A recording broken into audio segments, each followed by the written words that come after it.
പൂക്കാത്ത കൊടുക്കാത്ത ബ്രെഡ് പൂത്തതുപോലെ ഇതുവരെ എക്സ്പെൻഡിച്ചർ ആവാത്തൊരു കണക്ക് എക്സ്പെൻഡിച്ചറാണ് എന്ന് പറഞ്ഞ് പ്രസിദ്ധീകരിക്കരുത്. ഞാൻ എല്ലാ മാധ്യമങ്ങളോട് സ്നേഹപൂർവ്വം പറയുന്നു, ആർക്കെങ്കിലും സംശയമുണ്ടെങ്കിൽ വിവരാവകാശം വെച്ച് ചോദിക്കാമല്ലോ. കിട്ടാവുന്ന പരമാവധി പണം കേന്ദ്ര ഗവൺമെൻറ്റിൽ നിന്ന് കിട്ടിയാൽ മറ്റൊരു ആവശ്യത്തിനും അത് ഉപയോഗിക്കാനാകില്ല, ഉപയോഗിക്കാൻ പറ്റുമില്ല. എല്ലാവർക്കും വിവരാവകാശം വെച്ച് അത് സാധ്യമാകുമല്ലോ. അപ്പം ഞാൻ പറഞ്ഞു പോവുകയല്ല, ഇതിപ്പോൾ കേരളം കൊടുത്ത ഒരു ആൻറ്റിസിപ്പേറ്റഡ് കണക്ക്, പ്രതീക്ഷിക്കുന്ന ചെലവ്, അതും ഓഗസ്റ്റ് 9 തയ്യാറാക്കിയ കണക്ക്. മുഖ്യമന്ത്രി എന്തുകൊണ്ട് ഈ കാര്യത്തിലൊന്നും വികാരപരമായ അഭിപ്രായം പറയുന്നില്ല, നിങ്ങൾ എന്തുകൊണ്ട് പറയുന്നില്ല എന്നൊക്കെ മാധ്യമങ്ങൾ ഞങ്ങളോട് ചോദിക്കുന്നുണ്ട്. ഞങ്ങളുടെ ക്ഷമ ചൂരൽ മലയിൽ എല്ലാം നഷ്ടപ്പെട്ട സാധാരണക്കാരായ മനുഷ്യരുടെ കണ്ണീരിൻ്റെ മുമ്പിൽ ഞങ്ങൾ കൊടുക്കുന്ന വില കൂടിയാണ്. അതിനുവേണ്ടിയുള്ള കാത്തിരിപ്പാണ്. അതുകൊണ്ട് പൂക്കാത്ത കൊടുക്കാത്ത ബ്രെഡ് പൂത്തതുപോലെ ഇതുവരെ എക്സ്പെൻഡിച്ചർ ആവാത്തൊരു കണക്ക് എക്സ്പെൻഡിച്ചറാണ് എന്ന് പറഞ്ഞ് പ്രസിദ്ധീകരിക്കരുത്. ഞാൻ എല്ലാ മാധ്യമങ്ങളോട് സ്നേഹപൂർവ്വം പറയുന്നു, ആർക്കെങ്കിലും സംശയമുണ്ടെങ്കിൽ വിവരാവകാശം വെച്ച് ചോദിക്കാമല്ലോ. കേന്ദ്ര ഗവൺമെൻറ് പാസ്സാക്കിയ വിവരാവകാശ നിയമം വെച്ച് ഈ ചോദ്യങ്ങൾ ചോദിക്കാം. കേരളത്തിൻ്റെ എക്സ്പെൻഡിച്ചർ എത്ര എന്ന് ആർക്കും ബോധ്യപ്പെടാം. കേരളം ചെലവഴിച്ച സംഖ്യയെക്കുറിച്ച് എനിക്ക് പ്രധാനമായും പ്രയാസമായത്, അവിടെ വന്ന ആയിരക്കണക്കിന് വളണ്ടിയർമാരുണ്ട്, ഒന്നും ആഗ്രഹിക്കാതെ, ജീവിതത്തിൽ ഒന്നും പ്രതീക്ഷിക്കാതെ, ഏതെങ്കിലും വിധത്തിൽ ഒരു ചെറു ചലനങ്ങളിൽ പോലും പണം ആരുടെ കയ്യിൽ നിന്ന് കൈപ്പറ്റാതെ, ഭക്ഷണം പോലും വേണ്ട നേരത്ത് കഴിക്കാതെ അവിടെ പ്രവർത്തിച്ചവർക്കൊക്കെ വേണ്ടി പണം ഞങ്ങൾ എഴുതിയെടുത്തു, ഗവൺമെൻറ് എഴുതിയെടുത്തു എന്ന തെറ്റിദ്ധാരണ അങ്ങനെ ജനിപ്പിക്കാമോ? ഇത്രയെല്ലാം ചെലവുണ്ടാകും എന്നുള്ളതിനെക്കുറിച്ച് കേരളം ഒരു കണക്ക് പറയുമ്പോൾ ആ കണക്കിൽ STRFൻ്റെ മാനദണ്ഡങ്ങൾ അനുസരിച്ച് ചെയ്യാവുന്നത് ചെറിയ കണക്കാണ്. ഒരു വാഴ നഷ്ടപ്പെട്ടാൽ കൃഷി നഷ്ടത്തിന് എത്ര രൂപയാണ് കൊടുക്കാനാവുക? 6 രൂപ 50 പൈസയാണ് കേന്ദ്രത്തിൻ്റെ കണക്ക്. കേരളം കൊടുക്കുന്നത് ആ കണക്കല്ല, കേരളം കൊടുക്കുന്നത് മറ്റൊരു കണക്കാണ്. ആരും ഇതുവരെ പറഞ്ഞില്ല ഈ കണക്കിൽ അഗ്രികൾച്ചർ ലോസിനെ കുറിച്ച്, എനിമൽ ഹസ്ബൻഡറിയുടെ ലോസിനെ കുറിച്ച് ഞങ്ങൾ പറഞ്ഞിട്ടുണ്ടല്ലോ. അത് എഴുതിയെടുത്തു. ഇതുവരെ അതിനെ സംബന്ധിച്ച് ആരും അഭിപ്രായ പ്രകടനം ഒന്നും പറഞ്ഞ് ഞങ്ങൾ കേട്ടിട്ടില്ല. ഈ 2/13 agriculture removing debris, 2/14 agriculture loss land, 2/15 agriculture perennial ക്രോപ്സിൻ്റെ നഷ്ടം. ഇങ്ങനെ ഓരോന്നിനും ഇത് തുടർന്ന് വായിച്ചാൽ അത് കാണാൻ കഴിയും.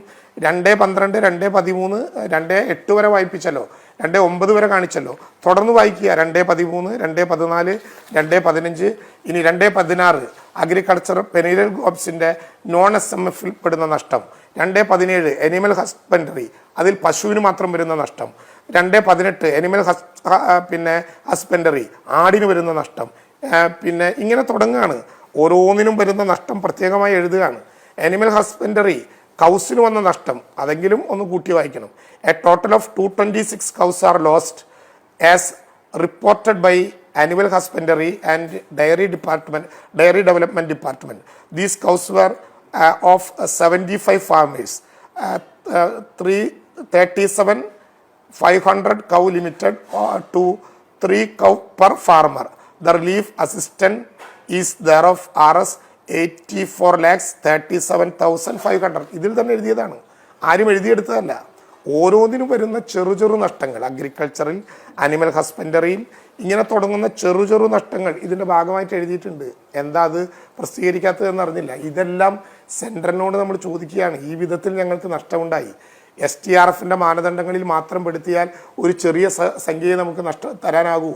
വാഴ നഷ്ടപ്പെട്ടതിന് 6 രൂപ 50 പൈസയും വീട് നഷ്ടപ്പെടുന്നതിന് 1,30,000 കണക്ക് കൂട്ടിയാൽ നമുക്ക് തികയുന്നതല്ല.